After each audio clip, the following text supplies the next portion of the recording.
ត់យើងកើតការលោកកាយក៏សាងហោហើយតំកល់ទៅមុខទុកជាគេខ្មែរ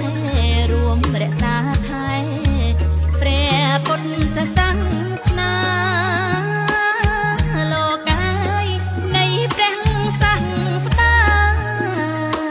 លោកកាយនៃព្រះសាសនាទឹកចិត្តបរិស័ទលោកកាយកាត់ថ្លៃពុំបានសត្វធារុញច្រានលោកកាយដោយក្តីជ្រះថ្លាតាមពុទ្ធអវាទស្អាងស្អាតចិន្តាសាងវត្តបឹងខ្នាឲ្យល្អប្រពៃលោកកាយឲ្យកាងប្រពៃលោកកាយឲ្យកាងប្រពៃយើងមានវិង្ហ៊ីលោកកាយទីសង្ការៈបរិស័ទគ្រប់ថ្នាក់លោកកាយជួបចំលោកលៃធ្វើបុណ្យផ្សេងតាមប្រពៃណីក្រោមលំត្រឆៃនៃវត្តយើងនឹងលោកកាយអ៊ូអពេញណាំងលោកកាយអ៊ូអពេញណាំងយើងមានកត់ល្អលោកកាយបបផង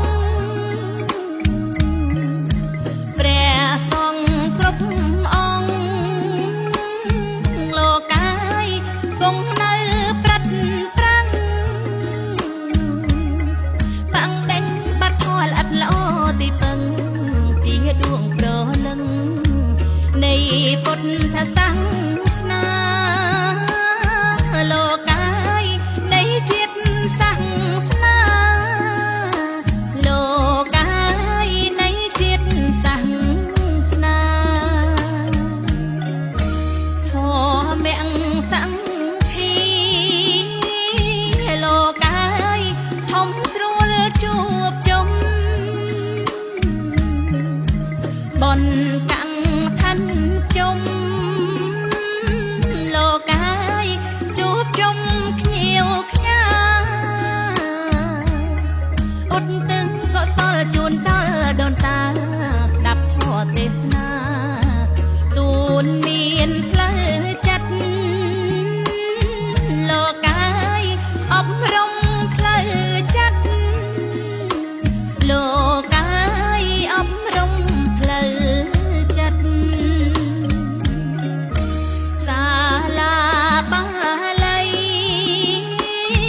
លោកកាយសង់សម្រាប់រៀនចំណេះជាស្ពានលោកកាយព្រះសង្ឃប្រឹងប្រត់ឯរស់បងវត្តក៏ល្អប្រណិតមានច្រើនទៀតពិត